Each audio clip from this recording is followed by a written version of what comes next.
ನಮಸ್ಕಾರ ಸರ್. ನಮಸ್ತೆ. ಸರ್ ನಮ್ದು ಕೇಸ್ ಏನಾಯ್ತು ಸರ್?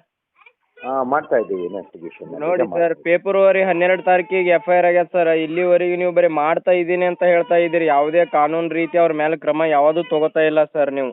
ನಾವು ತಗೋತಾ ಇದ್ದೀವಿ.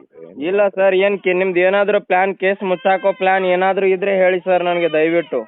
ಮುಚ್ಚಾಕ್ ಆಗ್ತೀವಿ, ನಾವು ಇನ್ವೆಸ್ಟಿಗೇಷನ್ ಮಾಡ್ತೀವಿ. ನಾವು ಮುಚ್ಚಾಕ್ಲಿಕ್ಕೆ ಇರ್ತೀವ? ಇಲ್ಲ ಸರ್, ಇಷ್ಟು ಅವಕಾಶ ತಮಗೆ ಯಾಕೆ ಇದು ಅಂತ ಹೇಳಿದ್ರೆ ಬರೋದಿಲ್ಲ.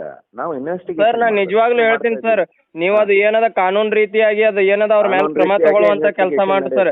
ಇಲ್ಲಾಂದ್ರೆ ನನಗೆ ದಯವಿಟ್ಟು ಹೋರಾಟ ಮಾಡಕ್ಕೆ ಅವಕಾಶ ಮಾಡಿಕೊಡ್ಬೇಡಿ ಸರ್. ನಾನು ಜಿಲ್ಲೆಯಾದಂಥ ಉಗ್ರವಾದ ಹೋರಾಟ ಮಾಡ್ತೀನಿ ಸರ್. ನಾನು ಹೋರಾಟಕ್ಕೆ ಆಸ್ಪಂದ ಕೊಡದೆ ದಯವಿಟ್ಟು ಅವರ ಮೇಲೆ ಸೂಕ್ತ ಕಾನೂನು ಕಠಿಣ ಕ್ರಮ ಕೈಗೊಳ್ಳುವಂತ ಕೆಲಸ ಮಾಡಿ ಸರ್. ನಾವು ನಮ್ದು ತನಿಖೆ, ಯಾಕಂದ್ರೆ ನಾನು ಇಲ್ಲಿವರೆಗೂ IG ಸಾಹೇಬರಿಗೆ ನಿಮ್ಮ ಮೇಲೆ ಕೂಡ ಕಂಪ್ಲೇಂಟ್ ಮಾಡಿಲ್ಲ, ನಿಮ್ಮ ಸೀನಿಯರ್ SP ಸಾಹೇಬರಿಗೆ ಕೂಡ ನಾನು ಕಂಪ್ಲೇಂಟ್ ಮಾಡಿಲ್ಲ. ಇದು ಯಾಕಂದ್ರೆ ನಿಮ್ಮ ಮೇಲೆ ಒಂದು ನಂಬಿಕೆ ಗೌರವ ಇರೋದಕ್ಕೆ ನಾನು ಇಲ್ಲಿವರೆಗೂ ಸುಮ್ಮ ಒಂದು ತಾಳ್ಮೆದಿಂದ ಇದ್ದೀನಿ ಸರ್. ನಾನು ಹೋರಾಟ ಮಾಡೋದು ದೊಡ್ಡ ವಿಷಯ ಅಲ್ಲ.